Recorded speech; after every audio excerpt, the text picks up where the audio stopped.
Hey guys, I'm here with my husband Jesse, who willingly skipped my mom's 50th birthday last weekend. So, what was so important last weekend?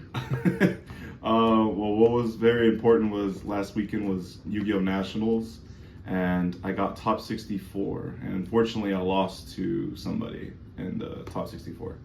I have a few shout outs before I want to begin. First of all, I want to shout out my wife, Guadalupe. Thank you for always supporting me. Shout out to my mother-in-law, who is now 50. I'm sorry for skipping your birthday party. Shout out to the whole family. Shout out to my parents, my brother, my sister, my nieces, my nephews, my good friends Torta and Cheese. Shout out to my sponsor, Opposition Games, Alfred, Ramiro, Robert, Zachary, Michael.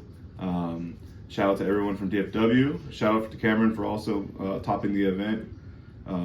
Shout out to almost everybody I'm forgetting. I'm sure I'm forgetting loads of people. Shout out from everyone from Houston. Shout out to Meta TCG. Shout out to Card Haven. Shout out to Epic.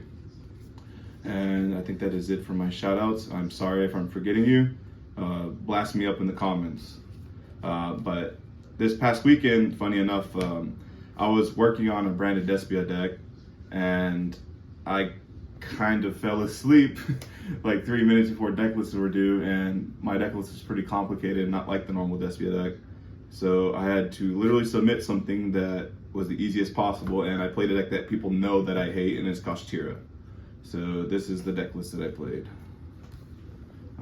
I played 3 Fenrir, 2 Unicorn, 3 Rise Heart, and 1 Scareclaw. This is completely standard here. I wanted to play 3 Rise Heart because this deck is known for bricking, and usually in your brick hands they will consist of multiple of the continuous spell and the Theosis, and this is like the only card that will work in conjunction with both of them. It's also an extender. It also helps the grind game in the mirror match, and I thought like if I made my deck best for the mirror match, it could probably give me the best chance to go deep in the tournament. I played 4 field spell, obviously, 3 Theosis, 3 birth, 1 brick. Played 3 pots. For tech cards, I played 2 talents. There's no reason I didn't play 3. It's because I just wanted to make room for these cards right here. I played 3 Ash, 3 Mourner, 3 Infirm, 2 Veiler, 2 Nib, 2 Bell.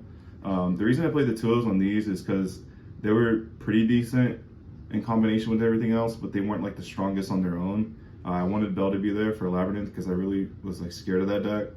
In hindsight, I think I would have cut the Nibs because this card almost never came up because people started playing a little bit differently. I think Veiler was like one of the best hand traps and for going first because of a card I played in my extra deck.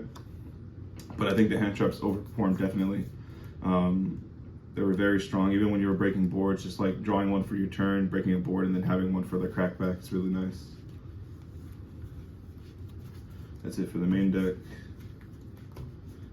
For the extra deck, played 1 Donner, 1 Goliath, 1 Skull Warrior. I chose to play this just because it's a little bit better than Intis, so it could pop the Zeus.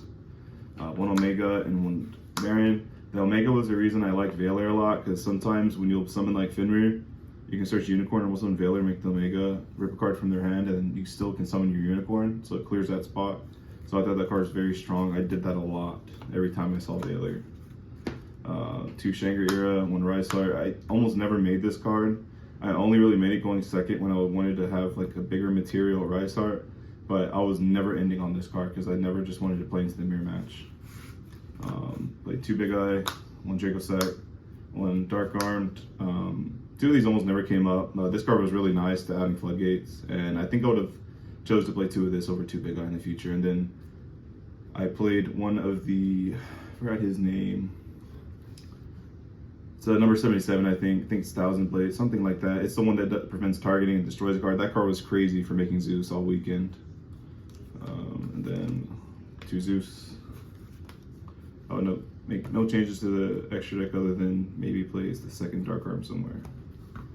And for the side deck, I played 3 Shifter, 3 Econ, 2 Cosmic, 3 Thrust, Harpy's Feather Duster, Tactics, and the last card was 2 Eradicator Epidemic Virus. This card was the MVP by far. I'm pretty sure everyone saw how it just like dominated the whole weekend.